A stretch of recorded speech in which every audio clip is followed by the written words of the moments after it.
आप देख रहे हैं इंडिया न्यूज एनसीआर। आप देख रहे हैं India news NCR Netrapal Tomar के साथ। हम यहाँ पर हैं, ये बिजली घर से आगे एक चौराहा पड़ता है जो सुरजावनी के लिए जाता है। यहाँ पर भारतीय किसान यूनियन लोक शक्ति के जो जिला अध्यक्ष हैं वो मौजूद हैं, जिनका नाम है देवराज सिंह, और उनके साथ सहयोग में है नरेश जी और हमारे सुनील राघव जी, जो हर समय इनके साथ रहते हैं। अभी कुछ समय पहले एक घटना हुई थी जिसको लेकर के लिए इनकी पंचायत थी बिजली घर पर, एक महापंचायत का आयोजन था, परंतु इतनी दर्दनाक घटना हुई कि उसको देख करके सारे लोग सहमत रह गए। और उसको देखते हुए जहां किसानों की समस्या होती है वहां किसान को सोचना चाहिए। इस तरीका की अच्छी पहल की इन्होंने कि जो अपनी मीटिंग थी उसको एक समय सीमा के अनुसार आगे बढ़ा दिया। उसी को लेकर दोबारा मुहिम चली है कि 10 तारीख को मीटिंग होनी है जो बिजली घर पर है, उसको लेकर के लिए इन्होंने ज्ञापन दिया है। पूछते हैं क्या है इनकी मांगे और आगे किस तरह की रणनीति रहेंगी और किन किन बिंदुओं पे बात होगी। तो आपका नाम क्या है? मेरा नाम देवू ठाकुर है, भारतीय किसान लोक शक्ति से जिला अध्यक्ष है। पहले तो मैं मीडिया के जो इंडिया न्यूज चैनल को धन्यवाद देना चाहता हूँ, जो समय समय पर किसानों की आवाज़ को उठाता है और समय समय पर शासन प्रशासन तक किसानों की आवाज़ को बुलंद करता है। और मीडिया जो है देश का चौथा स्तंभ है, मीडिया को मैं धन्यवाद देना चाहता हूँ। और जो हमारी 26 तारीख की जो पंचायत की जो घोषणा हुई थी, वो एक दर्दनाक घटना ऐसी हुई जो कासगंज से चलकर गोगा मेडी के लिए जो किसान जा रहे थे, उसमें 10 से 15 किसान करीब डेथ हो गई उनकी, और वो हमारे सभी किसान परिवार से थे। इसे देखते हुए हम सभी लोगों ने, कमेटी ने, हमारी संगठन ने पूरे ने निर्णय लिया कि दुख तो दुख है क्योंकि जिसका मरता रोता वही है, वो हमारे किसान परिवार से थे। हमने वो के पंचायत को निष्कासित किया और आने वाली 27 सितंबर को पंचायत की घोषणा की। अब आगे बताएं पंचायत का मेन मुद्दा क्या है जिसके लिए हमें किसानों को वहाँ बैठना पड़ रहा है।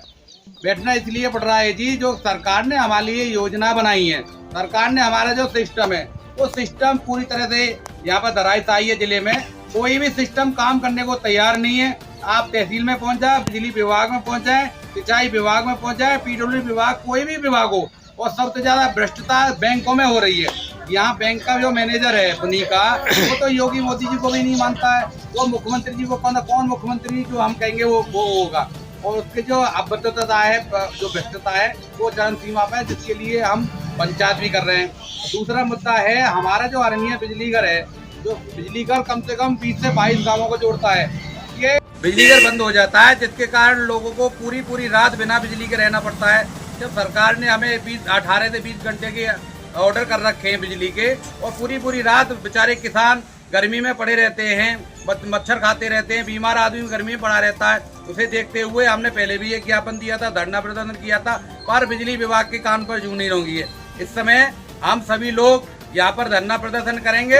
अगर मांगे नहीं मानी गई तो बड़ा आंदोलन फिर होगा, भूख हड़ताल करनी पड़े, अनिश्चितकाल अनशन पर बैठना पड़े, वो बैठेंगे अगर शासन प्रशासन नहीं मानता है तो। दूसरा मुद्दा है हमारा, तहसील विभाग ने हमारे एक पला गाँव पड़ता है, वहाँ में एक भ्रष्टता की है और उसमें पैसे लेकर के एक किसान की जमीन दूसरे के नाम कर दी है, और उसी किसान को जेल भिजवाने का काम तहसील प्रशासन ने किया है। तो उसके लेकर के हमने आवाज उठाई है, उस आवाज को लेकर के भी हम धरना प्रदर्शन करेंगे।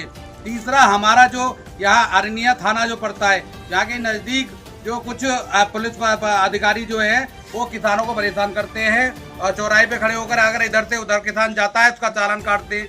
अरे लोकल में अगर इधर से उधर जा रहा है तो वो कहाँ से कागज लेके आएगा। और समझौते के नाम पर जो सरकार हमारी कह रही है कि न्यायालय में ज्यादा से ज्यादा मुकदमे नहीं जाए, गाली गलौज मारपीट का जो मुकदमा अगर समझौता से निपटता है तो आप समझौता से निपटाएं, पर पुलिस के अधिकारी जो है उसमें भी पैसे लेकर के समझौता करने को तैयार होते हैं, अन्यथा अगर कोई पैसा नहीं देता तो उन्हें समझौता नहीं करते और परेशान करते हैं। इन सभी मुद्दों को लेकर भारतीय किसान लोक शक्ति 10 सितंबर को यहाँ महापंचायत करने जा रही है, और महापंचायत का उद्देश्य किसान का एक केवल समाधान है। अगर समाधान नहीं होता है तो किसान आगे और रणनीति बना करके काम करेंगे। सर, जिस तरीका से अभी आपने कहा कि अभी एक बहुत बड़ी घटना हुई थी और इसमें 11 व्यक्ति खत्म हुए थे, तो राज्य सरकार ने घोषणा की थी तत्काल उसके 8 घंटे के बाद ही कि 2-2 लाख रुपए का मुआवजा दिया जाएगा जो घायल हैं और जो मृतक हैं, वो राज्य सरकार की तरफ से था। तो अभी किसी भी व्यक्ति को नहीं मिला है, तो उसके बारे में क्या कहना चाहिए? उनकी भी आवाज हम माननीय योगी जी तक पहुंचाएंगे, क्योंकि वो हमारे किसान परिवार से ही है। सरकार जो है उनकी जांच कराकर कृषि दुर्घटना बीमा जो होता है रोड क्लेम का, वो उन्हें को दिलवाए।